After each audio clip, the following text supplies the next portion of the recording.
Good morning. কেমন আছো তোমরা সবাই? Welcome back to the channel. Welcome তোমাদের একটা নতুন ভিডিওতে।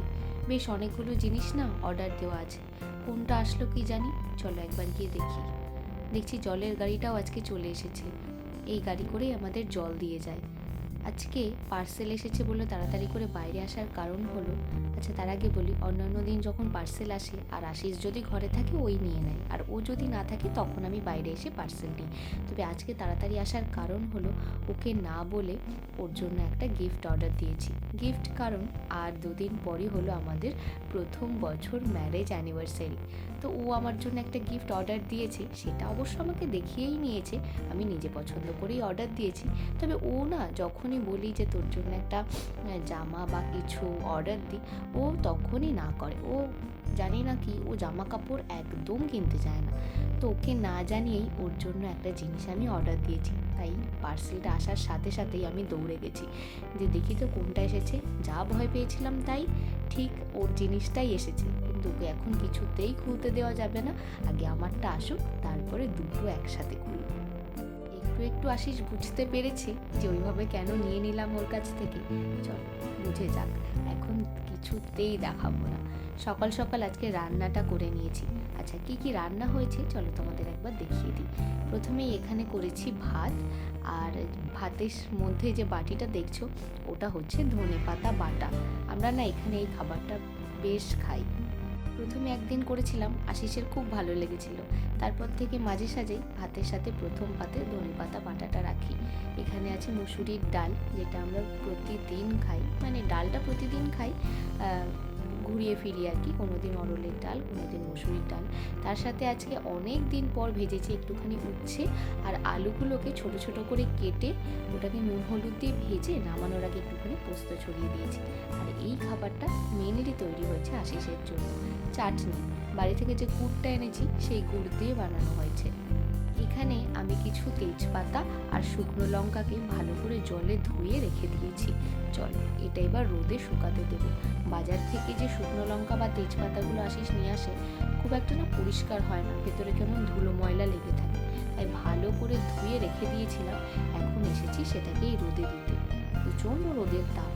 সকালবেলা কিছু ধনিয়া, গোটা ধনিয়া আমি জলে ধুয়ে এই ছাঁকনিটার মধ্যে করে আশিসকে দিয়ে ছাদে পাঠিয়ে দিয়েছিলাম। ও এসেছিল ছাদে একটুখানি রোদ পোহাতে, তো ও এসে এটা ছাদে দিয়ে গেছে। ধনিয়াটা প্রায় শুকিয়ে গেছে। চলো এবার লঙ্কা আর তেজপাতাটা তাড়াতাড়ি করে একটু রোদে দিয়ে দিই, ওই এক রোদ পেলেই একদম সুন্দর শুকিয়ে যাবে। বানাবো আজকে একটুখানি ভাজা মশলা, তার জন্যই এই সমস্ত কিছু তোড়জোড়। ছাদে যতক্ষণ এসেছি ভাবলাম গাছগুলোকে একবার দেখে যাই। বাকি তিনটে গাছের তো মোটামুটি তেমন কোনো গ্রোথ দেখতে পাচ্ছি না, ধনেপাতাও হয়েছে টুকটাক।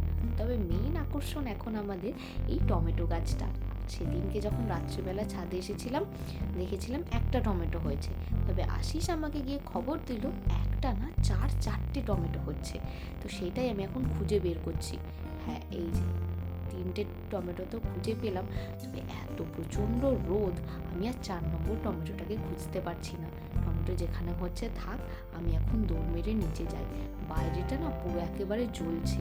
এখনই রোদের তাপের এই অবস্থা, এখনো তো গরমকাল পড়লই না। তোমরা তো জানোই এখানে গরম এমন পড়ে, মানে মানুষের জীবন পুরো দুর্বিষহ হয়ে যায়। ছাদ থেকে নিচে চলে এসেছি। এই প্রতিদিন স্নান করার পরই না আমার প্রচণ্ড পরিমাণ খিদে পায়। সকালবেলা ব্রেকফাস্ট করার পরই আমি স্নান টান করে নিই, তারপরে আসি রান্নাঘরে। তবে রান্নাবান্না শেষ হতে না হতেই আমার খিদে পেয়ে যায়। এখনও আশিস আসেনি। আমি একা একা লাঞ্চটা করতে একদম ভালোই বাসি না। তাই এখানে না সুগার ফ্রি বিস্কুট যেটা এনেছিলাম সেটার মধ্যে আশিস একটুখানি বাজার থেকে কালাকাঁদ এনেছিল, তো সেইটা দিয়ে এইরকম একটা স্যান্ডউইচ মতো বানিয়েছি মিষ্টি আর সুগার ফ্রি বিস্কুট দিয়ে। তারা একটু খেয়ে দেখি কেমন লাগছে। বেশ ভালো লাগছে কিন্তু খেতে। এই খাবারটা ছোটোবেলাতেও হয়তো 2-1বার কখনো খেয়েছি, তবে আজকে অনেক দিন পর খেলাম। যেহেতু বিস্কুটটা সুগার ফ্রি, ওটাতে একদমই চিনি নেই, আর ভেতরে একটু মিষ্টি দেওয়া, বেশ ভালো লাগছে খেতে। তবে দুপুরবেলা আজকে আমাদের কিন্তু একটা প্ল্যান আছে। দুপুরবেলার খাওয়া দাওয়া আমাদের হয়ে গেছে। ঘরটাকে দেখো পুরো সিনেমা হল বানিয়েই ফেলেছি, কারণ আজকে আমরা দুজন মিলে দেখব যে নতুন ভিকি কৌশলের সিনেমাটা বেরিয়েছে না, ছাবা, ছত্রপতি শিবাজির ছেলে শম্ভুজিকে নিয়ে। তো সেটাই আজকে দেখব। গোটা ঘরটা অন্ধকার করে সিনেমা হল বানিয়ে মাঝে সাঝেই কিন্তু আমরা এরকম মুভি দেখি। যেখানে আমরা বিহারে থাকি সেখান থেকে সিনেমা হলটা যেহেতু অনেকটাই দূরে, আর আশিসের যেহেতু ডিউটি থাকে, তাই সবসময় তো আমরা সিনেমা দেখতে যেতে পারি না। তবে বাড়িতেই কিন্তু টিভিতে আমরা নতুন মুভি বেরোলেই এইভাবেই সিনেমা দেখি। লাঞ্চ করে উঠেই তো আমরা মুভিটা দেখতে বসেছিলাম, কিন্তু এই খালি মুখে তো আর দেখা যায় না। খাবার খেয়ে উঠলাম, 1 ঘন্টা মতো হয়েছে। আশিস বলছে একটুখানি চা খাবে। তাড়াতাড়ি করে আমি এসেছি একটুখানি চা করতে। মুভিটা একটুখানি দেখলাম, বেশ না ভালো। ছত্রপতি শিবাজির ছেলে যে শম্ভুজি, তারই জীবন কাহিনী নিয়ে তৈরি। মানে তার বাবার মৃত্যুর পর কিভাবে গোটা সাম্রাজ্যটাকে তিনি সামলেছিলেন, আর তারপরে মোঘলদের চক্রান্তে কিভাবে তার হত্যা হলো, কত নির্মমভাবে তাকে হত্যা করা হয়েছিল, সেই সমস্ত নিয়ে এই সিনেমাটা।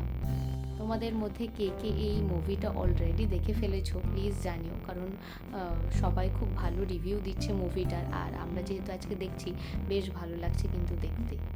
সিনেমা হলে না গেলেও কোনো নতুন মুভি আসলেই কিন্তু আমরা বাড়িতেই এইভাবে ছোটোখাটো আয়োজন করে ঘরটাকে একদম সিনেমা হলের মতো বানিয়ে কিন্তু আমরা মুভি দেখি। যাই হোক, এখানে কথা বলতে বলতে আমার চা করা হয়ে গেল। একদম আদা গোলমরিচ দিয়ে ঝাঁঝালো একটা চা বানিয়েছি, তার সাথে বিস্কুট। চলো এবার চা বিস্কুটটা খেয়ে নিই।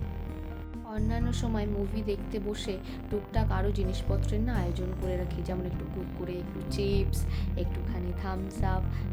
মুভি দেখতে দেখতে এই সমস্ত খেতে ভালো লাগে, কিন্তু 2 দিন ধরে না শরীরটা একটু ভালো নেই, তাই ভাবলাম দরকার নেই, লাঞ্চ করে উঠেই সিনেমা দেখবো আর তার সাথে একটু পর চা খেয়ে নেব। চাটা খাওয়া আমাদের হয়ে গেছে। আর হ্যাঁ, গোটা মুভিটা না আমরা এখনও শেষ করতে পারিনি। আশিসের একটুখানি বেরোনোর ছিল, ও বেরিয়ে গেল। আমি ভাবলাম একা একা মুভি দেখে একদম কাজ নেই, ততক্ষণে এই ভাজা মশলাটা বানিয়ে ফেলি। সাধারণত এই ভাজা মশলা বা গরম মশলা এই সমস্ত জিনিস আমি যখন বাড়ি যাই মায়ের কাছ থেকে নিয়ে আসি, মানে মা বানিয়ে দেয়, ওটা আমি নিয়ে চলে আসি। এই সমস্ত জিনিসের হেডেক আমি এর আগে কখনো নিইনি, কিন্তু এবার বাড়ি গিয়ে মা আমাকে গরম মশলাটা তো করে দিয়েছিল, কিন্তু আমি ইচ্ছা করেই মাকে বলেছিলাম ভাজা মশলাটা না করতে, কারণ অলরেডি ভাজা মশলা করার জন্য যে গোটা মশলাগুলো দরকার সেগুলো আমার বাড়িতে ছিল। এবার আমি যদি ওখান থেকে নিয়ে আসি, এই মশলার প্যাকেটগুলো পুরো ধরে নষ্ট হয়ে যাবে, যার জন্য আমি মার কাছ থেকে ফোনে শুনে নিলাম কীভাবে এই ভাজা মশলাটা বানাতে হবে। মা বলেছিল প্রথমে আগে ধনিয়াটা দিয়ে একটুক্ষণ ভেজে নিতে, কারণ ধনিয়াটা হতে নাকি একটু টাইম লাগবে। তাই ধনিয়াটা দিয়ে একটুক্ষণ ভেজে নেওয়ার পর এদিকে আমি জিরে আর তার সাথে দিলাম মৌরি, শুকনো লঙ্কা, তেজপাতা। তবে তেজপাতাটা না মা বলেছিল একটুখানি ছিঁড়ে ছিঁড়ে ছোটো ছোটো করে দিতে, ভুলে গেছি, পরে আবার একটুখানি ছোটো করে দিলাম। গ্যাসের ফ্লেমটা একদম লো রেখে মচমচে করে ভেজে নিয়েছি। যদি বাই এনি চান্স মশলাটা পুড়ে যায়, তাহলে আবার তেতো হয়ে যাওয়ার একটা সম্ভাবনা থাকবে, তাই খুব সাবধানেই আজকে করছিলাম। প্রথমবারের জন্য করছি। আগে যখন বিয়ের আগে রান্নাঘরে যেতাম, কোনটা কী মশলা সেটাই ঠিকঠাক করে জানতাম না, তবে রান্নায় দিয়ে কোনোরকম একটা টেস্ট আনার চেষ্টা করতাম। এখন সেই আমি প্রথম এই ভাজা মশলা বানাচ্ছি, তাই আমি একটুখানি ভয়েই আছি, যেহেতু অনেকটা মশলা বাই এনি চান্স যদি পুড়ে যায় বা কোনোভাবে নষ্ট হয়ে যায়, তাহলে অনেকটা জিনিসেরই ক্ষতি হবে। গোটা মশলাটা একেবারে মিক্সিং জারে দিইনি, হাফ হাফ করে দিলাম। প্রথমবারেরটা ঘোরানো হয়ে গেছে, এবার দ্বিতীয়বারেরটা ঘুরিয়ে নেব। মায়ের কাছ থেকে শুনে সব রকম সতর্কতা অবলম্বন করে ফাইনালি আমার ভাজা মশলা এখানে রেডি হয়ে গেছে। বেশ অনেকটাই মশলা হয়ে গেল, আরেকবার বাড়ি যাওয়া পর্যন্ত এই মশলাটা আমার ঠিক হয়ে যাবে। ঘড়িতে প্রায় 8:30 মতো বাজে, টাইম আর নষ্ট করছি না, বাকি সিনেমাটাও তো শেষ করতে হবে, তাই আশিস আসার আগেই তাড়াতাড়ি করে ডিনারের প্রিপারেশনটা করে রাখছি। আমার রুটি করার যা বহর, তাই দেখে আশিস বেশিরভাগ দিনই আবদার করে একটুখানি পরোটা খাবে। রুটিটা আমি করতে না পারলেও না পরোটাটা আমার বেশ ভালো হয়। না, এটা আমার কথা না, এটা আশিসেরই কথা। তাই আজকে বানাচ্ছি আলুর পরোটা। এক একদিন এক এক রকমের পরোটা বানাই। এর আগের দিন না মটরশুঁটির পরোটা বানিয়েছিলাম, বেশ ভালো হয়েছিল খেতে। তবে আজকে বানাচ্ছি আলুর পরোটা, যেটা আমাদের বাড়িতে ডিনারে বা ব্রেকফাস্টে প্রায় সময়ই হয়ে থাকে। আটাটা আগে একটুখানি নুন, অল্প একটুখানি তেল দিয়ে ভালো করে মেখে তারপর আবার একটুখানি তেল দিয়ে ঢাকা দিয়ে রেখে দিলাম। আলুটা অলরেডি সেদ্ধ করা হয়ে গেছে, তবে আজকে শনিবার, কোনো রকমের পেঁয়াজ রসুন দেওয়া চলবে না। আলুটা সেদ্ধ করে নেওয়ার পর একটুখানি গোলমরিচ গুঁড়ো, নুন আর যে ভাজা মশলাটা একটু আগে বানালাম ওটা দিয়ে দিয়েছি। কাঁচা লঙ্কা কুচি দিলে খুব ভালো হয়, তবে আশিসের মুখে কাঁচা লঙ্কা কুচি পড়লে ওর খুব ঝাল লাগে, যার জন্য কাঁচা লঙ্কা কুচিটা আর দিলাম না। এই আলুর পরোটা বানাতে বানাতে না আলুর পরোটাটা আমার বেশ ভালো হয় আর খেতেও ভালো লাগে। আর যেহেতু প্রায়শই বানাই না, এখন প্রায় চটজলদি হয়েও যায়। টোটাল 6টা মতো আলুর পরোটা এখানে হবে। আমরা দুজন হয়তো 2টো করে খাবো, বাকিটা থেকে যাবে, ওটা খাবো কালকে। যদিও বাসি খাবার খাওয়া একদম উচিত না, তবে এই পরোটা ব্যাপারটা না যখন একটুখানি একদিনের পুরনো হয় তখন খেতে বেশ ভালো লাগে। কালকে সকালবেলা ব্রেকফাস্টে একটুখানি চায়ের সাথে যদি আগের দিনের আলুর পরোটা থাকে তাহলে কিন্তু বেশ হয়। পরোটাগুলো আমি প্রথমে একে একে সমস্তটা বেলে নিয়েছি, এইবার হালকা ঘিতে সেঁকে নেব। যেহেতু প্রায় দিনই রাত্রিবেলা হলে এই সমস্ত পরোটা টরোটা খাওয়া হয়, তাই আমি একদম তেলে চপচপে করে কিন্তু পরোটাগুলোকে সেঁকে নিলাম। ঘি দিয়ে অল্প অল্প করে সেঁকে নিই। পরোটাগুলো আমার এখানে একদম সেঁকা হয়ে গেছে। চলো, আশিসা চলে এসেছে, এখানে আমাদের মুভিও অন হয়ে গেছে। ব্লগটাকে আজকে এখানেই এন্ড করছি। সবাই